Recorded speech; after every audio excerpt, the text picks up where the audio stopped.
전하, 제발 아버지만은 살려주십시오. 제 가문을 이렇게 짓밟으실 수는 없사옵니다. 한눈에 담는 세상의 모든 기록, 온누리 역사 지금 시작합니다. 자, 오늘 우리가 깊게 파헤쳐볼 역사 기록은요, 정말 한편의 잔혹하고도 슬픈 스릴러 같은 이야기입니다. 남편은 우리가 너무나 잘 아는 조선 최고의 성군 세종대왕이거든요. 그런데 정작 본인은 시아버지에게 친정 아버지가 처형당하고 어머니는 하루아침에 노비로 전락하는 그 끔찍한 꼴을 두 눈 뜨고 지켜봐야만 했던 비운의 여인입니다. 그 지옥 같은 궁궐에서 피눈물을 삼키며 끝끝내 살아남은 조선 최고의 국모 소헌 왕후의 소름 돋는 생존극 속으로 바로 들어가 보겠습니다. 만약에 말이죠, 여러분의 시아버지가 여러분의 친정아버지를 사형에 처했다면, 그런데 내 남편은 그저 그 상황을 방관하기만 했다면 어떠시겠어요? 진짜 상상만 해도 숨이 턱턱 막히지 않나요? 때는 1418년 조선 초기입니다. 손에 피를 묻히며 왕권을 꽉 쥐었던 태종 이방원, 그리고 그 뒤를 이은 천재군주 세종대왕이 딱 교차하던 그 시기였죠. 조선 역사상 가장 무자비했던 시아버지와 겉보기엔 가장 무심해 보였던 남편 사이에서 숨죽여야 했던 비극의 주인공 소헌 왕후 심씨. 도대체 그녀에게 무슨 일이 있었던 걸까요? 사실 소헌 왕후는 자기가 왕비가 될 줄은 꿈에도 몰랐던 사람이에요. 1395년 최고 명문가 청천부원군 시몬의 맏딸로 태어나서 13살에 혼례를 올렸거든요. 근데 남편 충녕대군은 셋째 아들이었단 말이죠.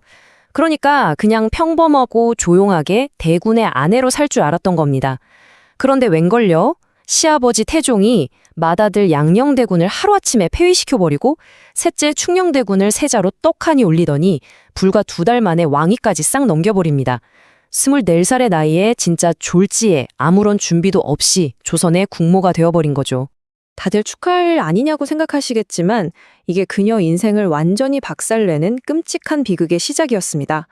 왕비가 되고 불과 몇 달 뒤에 사건이 터져요. 시아버지 태종 이방원이 누굽니까? 처남들을 싹 다 죽여버렸을 정도로 외척이라면 아주 치를 떠는 진짜 외척 노이로제 환자 수준이었잖아요. 그런데 며느리 소헌 왕후의 아버지가 영의정에 오리고 명나라 사신으로 가는데 그 배웅 인파가 장안을 쥐덮을 정도로 구름처럼 몰린 겁니다. 태종 눈에는 이게 어떻게 보였을까요? 아, 저놈 살려두면 나중에 내 아들 세종의 왕권을 위협하겠구나. 경고등이 번쩍 켜진 겁니다. 태종은 머뭇거리지 않습니다. 곧바로 아주 무자비한 작전을 실행에 옮기죠.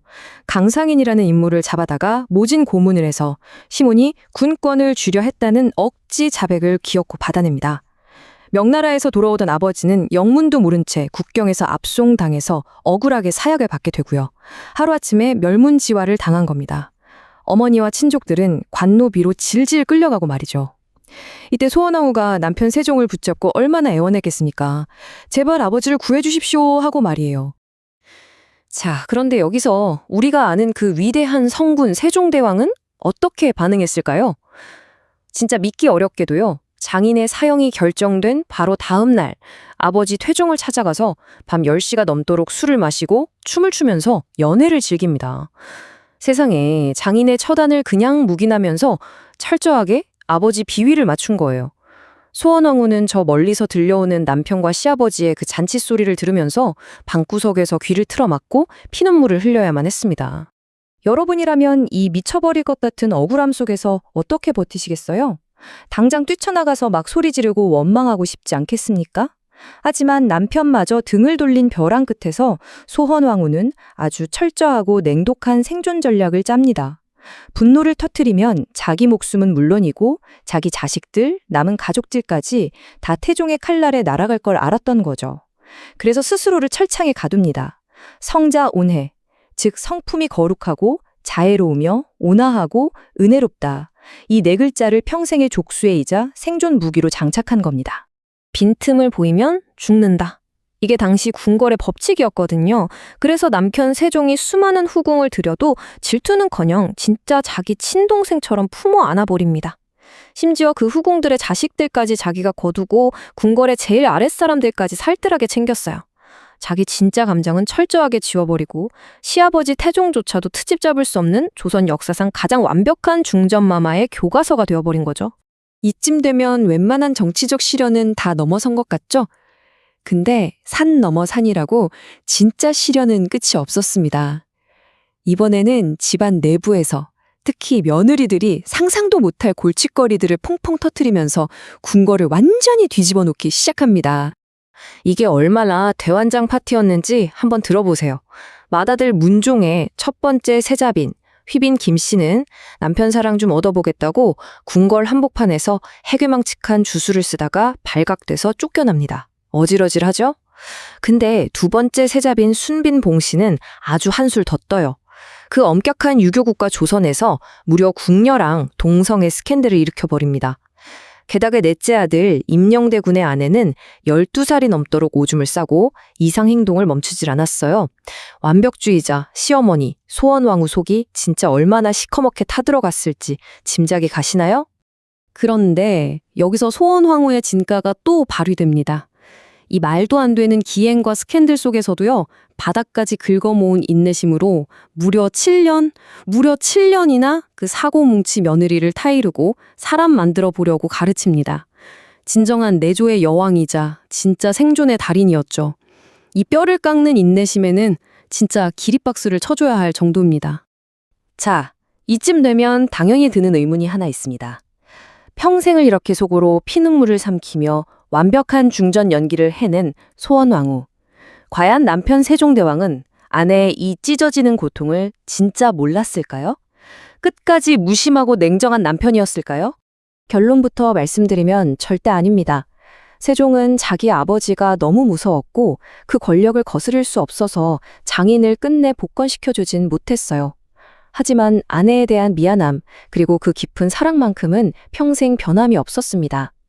무려 8남 2녀, 10명의 자녀를 둘 정도로 조선왕실 역사상 톱을 다투는 금술 좋은 부부였거든요.